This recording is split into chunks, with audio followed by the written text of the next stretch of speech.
Monday. Welcome into Writer's Block. I'm Erik Kuselias in for Bill. What a show today.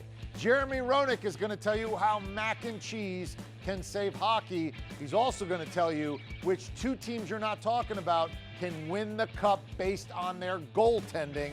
And then we're going to go inside the numbers. Kevin Durant, what he has in common with Joe DiMaggio and Dr. J. You're going to love that. But let's start first. What's going on in Major League Baseball?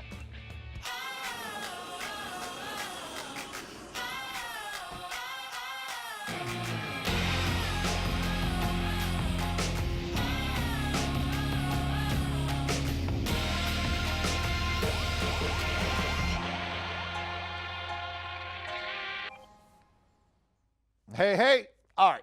The guy who produces this show, his name is Rob Arciero. And he has a lovely girlfriend, and they have a terrific relationship. They are both absolute gems. They've been getting along great lately. In fact, she did more for him than he probably did for her last year. And they've agreed that they'll live together, but not at least for a year and a half. Okay. But she's coming off an unbelievable year. Got her master's, got some fillers, really killing it, little Peloton. She is looking terrific in every way. And she wants to move in now. But he says, hold on. We agreed. We promised. At least not a year and a half. And she's not going to leave, right? She's not going anywhere. So what's she going to do about this? Well, she's kind of pouting a little. She's not that happy. And he'd rather have a little better, and he certainly wants a long-term relationship, just not yet, because that's what they have agreed upon for rules. Oh, wait. It's not Rob Arciero, our producer. It's actually Jacob deGrom in the Mets that I was thinking of. See, deGrom has just turned 30. He's coming off an unbelievable year. He pitched great. He did more for the Mets than they did for him last year. He wants to get married. He wants a long-term commitment. There's only one problem. They don't have to do it under the rules. He still has to be with the team this year and next year. He has no leverage. Don't blame the Mets. And if you want to blame the Mets, consider this. They love him. They've been good to him. If you look at the facts, he was arbitration eligible this year. They gave him $17 million. That is the most anyone has ever gotten in their third year of arbitration eligibility. And they gave him a huge bump, the highest bump anyone's ever gotten in this part as well. So they make it a commitment to him, but they're not going so crazy that they are violating the rules that are really there in their interest. You see, you can't blame the Mets for not locking up deGrom when he has 2 years left. So what's deGrom doing? He's stomping his feet a little. He's upset. He's pouting a little. And so when he was asked, well, any chance you'll go with an innings limit this year, essentially withhold your services, what did he say? I've talked to my agents. I wouldn't rule that out. Kind of shrugs his shoulder like this. You've been there before, right? It's like Rob Arciero. You know what happens there. If you don't get engaged to me, maybe I'll start looking at some point in time. Doesn't mean you're actually dating somebody else. Doesn't mean you're even wanting to leave. It just means you're kind of making an idle threat because you don't like the fact that the rules aren't working out to your advantage. So I understand that deGrom's frustrated. I understand he wants a long-term deal. But I don't blame the Mets. The Mets are doing what's best for them. They're operating in a business way that is fair, that is honorable, and they have given him more money than anybody's ever gotten who's been in his position before. So when you hear people yell and scream that the Mets are being cheap or they should do this or do that, stick to your grounds. Do what you know is right. Do what you know is in your best interest. Take your time before you get into that long-term relationship, because once you do, we all know there's really no turning back. And then you have the people who say, wow, the Mets GM, Brodie Van Wagenen, used to be deGrom's agent. And I say, what? They say, but what? Well, they used to be his it. And? You ever have that conversation with somebody where they say something like they just made a big point, like, and you go, okay, yeah. And then they really can't describe how it even is germane to the conversation. That's what this is. Look, Brodie Van Wagenen was this guy's advocate. Then he switched sides. I don't know, have you ever seen anybody who was a prosecutor and then leaves to go be a criminal defense attorney because they make a lot more money? All they are is a representative and an advocate for a side, and you're allowed to switch sides. One of my favorite really old movies is My Cousin Vinny. What does the guy say other than, identical? He says, I used to be a defense attorney, and then I switched sides to be a prosecutor, and I feel like I'm a better man for it. Does that mean all his beliefs and everything he said is null and void? No. You can switch sides when you're an advocate and a representative. That doesn't mean anything, because there's no GM, whether it's DeGrom's brother, enemy, friend, frenemy, ex-agent, next-door neighbor, dentist, or anybody else who would give him a crazy deal with 2 years left to control. Let everybody in the world do what's best for them, and let's see where the chips fall where they may. It's called capitalism, and it works pretty well. And I think ultimately they'll get a deal. So I understand DeGrom pouting a little bit, but I also understand the Mets sticking to their guns. It's smart. It's smart. Now, we also have some free agents in baseball. Manny Machado, Bryce Harper, not signed yet. Oh, yeah. And they want all kinds of stuff. They want 10 years. They want $300 million. Look, I want to be 3 inches taller. My 12-year-old wants ice cream for dinner every night. You can ask for whatever you want in this life, but you only get what someone else is willing to give you. And as of yet, nobody has ever thought that giving these guys 10 years or more at $30 million a year or more is good value. I don't care if they get it. I don't care if they don't get it. Doesn't matter to me. It's not my money. It's not your money at the end of the day, really. I mean, yeah, you're a fan, kinda, but that's like trying to tell the cop that pulls you over for a ticket, what do you give me a ticket for? I pay your salary. Yeah, you kind of do, but not really. I mean, at the end of the day, whatever they get, they get. I just want the process to work. I don't want anybody to be bullied to getting me on a contract, and I don't want anybody in ownership getting together and colluding against the player. Nothing like that is happening so far. So let's let the process play out, and I'm sure everybody is going to be just fine. All right, that's a good start in baseball. Straight ahead, Jeremy Roenick says, I can fix hockey, and I can do it with macaroni and cheese. Seriously. That's straight ahead. This is Writer's Block.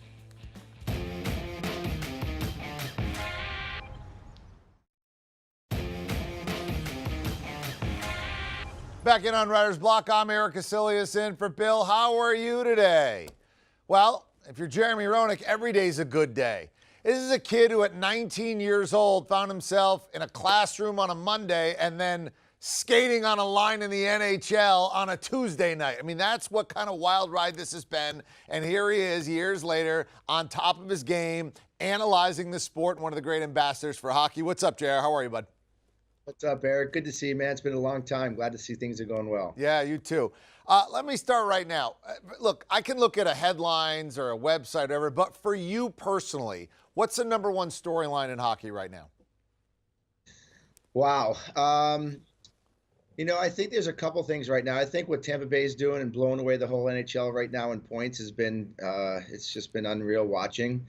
I think with Pastrnak going down in Boston is a big loss for the Bruins. I would have to think they were going to do something here this week in a trade deadline. The fact that Panarin and Bobrovsky, two of the top players in the league and the Stars of Columbus, are having contract problems and looking to be traded this week.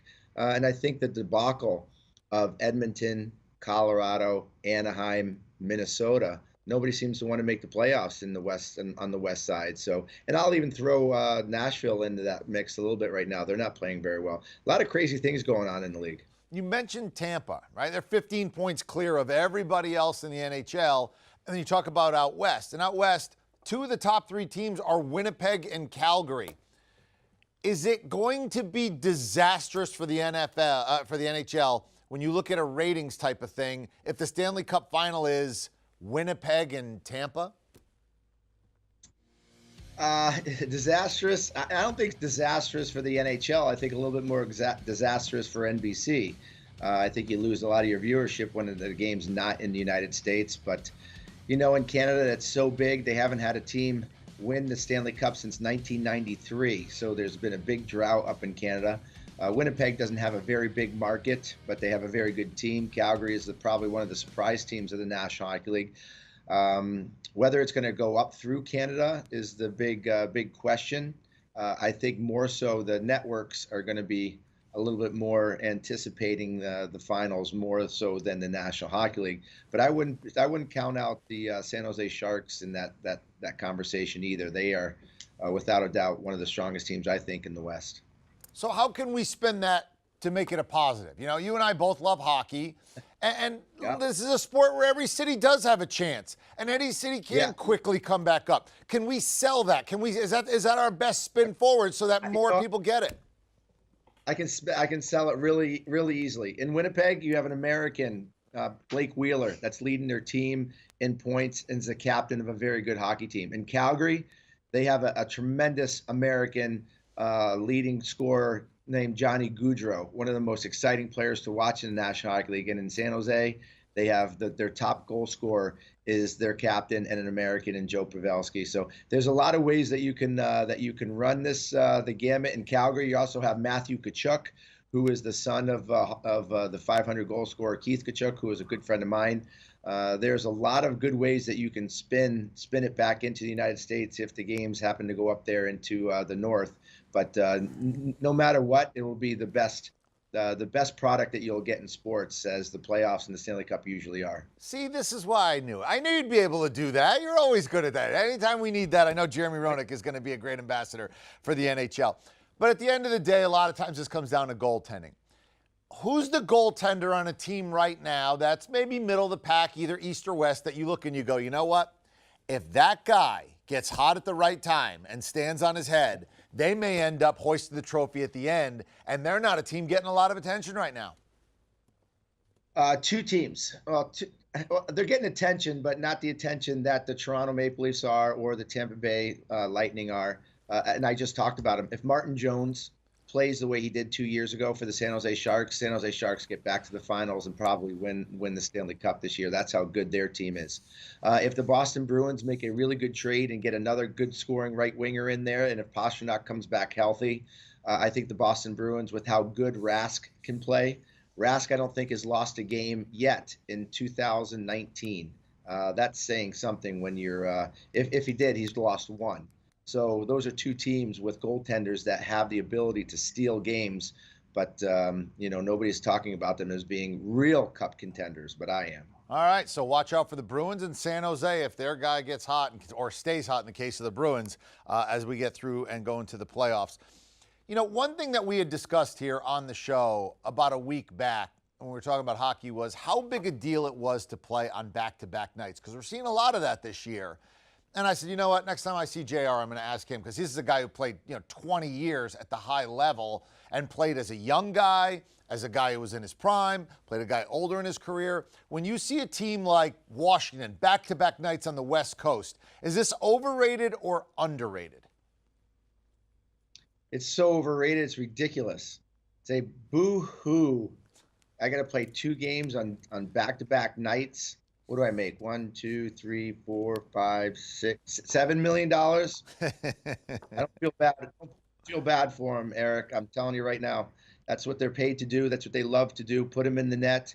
When it gets closer to playoff time, and they're already in a playoff scenario, they're already there. They're not going to be pushed out of the playoffs. It's okay not to play goaltenders in back-to-back nights. Make sure that they're fresh and ready for game 1 of the playoffs. But when you're playing in January, you're playing in December, you're playing in November, you got back-to-back games, play them. These guys make millions of dollars and they're tough. That's what they're paid to do. Yeah, we had our guys on from Vegas because, we do a show, and part of it is who to wager on that evening. And one of our hockey experts makes it seem like it's a very big deal when a team has to play back-to-back nights, and the other sort of more in your camp that that's an overrated thing and you really shouldn't pay a lot of attention to it.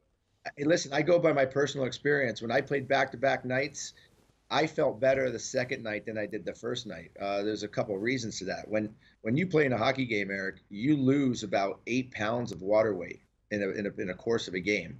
So there's only so much of that you're gonna replenish in a 24-hour period. By the next night, I've gotten enough rest, but my body, I'm probably about 4 or 5 pounds lighter than I was the night before, and I feel fresher, and my legs feel better. So there's a little bit of give and take there when you talk about back-to-back games. I always looked at it as a glass half full, not a glass half empty. And all the times I've asked that question, I've never heard anybody explain it that way, and that actually makes a lot of sense, which is why JR is a good analyst. You'd also be a good commissioner. If I said to you, you are the czar of hockey, you can make any one change to the NHL that has not been made, what would Jeremy Roenick's first order of business be that you could change? That has not been changed? Yes. Wow. That's really tough. I think they've pretty much changed every rule You in the know book, what? haven't they? I have the answer. Here's the answer. More craft for everybody. That's it. More craft for everybody around the league. You're doing some great stuff with Kraft Hockeyville in the program. What are you doing there? I love it. That's a good thing. Put out Kraft macaroni and cheese to 20,000 people every single night. Perfect idea. And what are you doing with those folks? So this is the 5th year, Kraft Hockeyville. We're scanning the country to find the country's most passionate hockey community.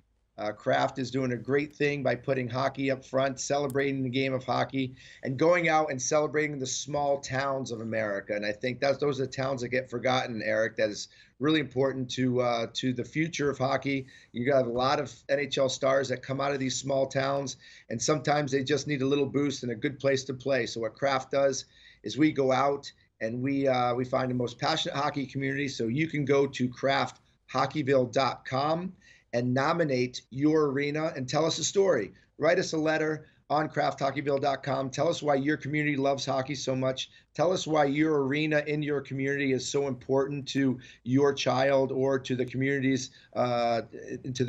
livelihood. I think it's a great way to bring a community together, to rally around, to go out and win a competition together, to rally around your arena. You get $150,000 of arena upgrades to put right in there to make that arena in your hometown better for your kids. And you get the opportunity to host an NHL preseason game that will be by the NHL, be played on NBC in September. It's a great way to allow these superstars to come into your backyard and play on the same rink that your kids score goals on and play with their local teams and have a blast learning the best game in hockey. It's a tremendous competition. And you have up until March 2nd to go on krafthockeyville.com and nominate your arena and tell us why you're the most passionate hockey community in America. It's a fantastic competition. Amazing. Last thing, from the small towns to the big cities and everybody, they want to know who's going to win the cup. I just need the one word. Who's the squad? Tampa Bay Lightning. If Tampa Bay Lightning are the only ones that can beat themselves. They are so offensively stacked. Defensively, they're tight, and their goaltender is one of the best competitors in the game. And they're well coached. I think they beat themselves if they don't win. There you go, JR. Thank you so much for the time. We'll do it again soon. All right, thanks, Eric. Good to see you, my friend. You too, brother. And still to come, we're going to go inside the numbers. Kevin Durant having a lot to do with Dr. J and Jeter and Nomar Garciaparra and Clayton Kershaw and Madison Bumgarner and Joe DiMaggio. We'll find out why next. This is Writer's Block.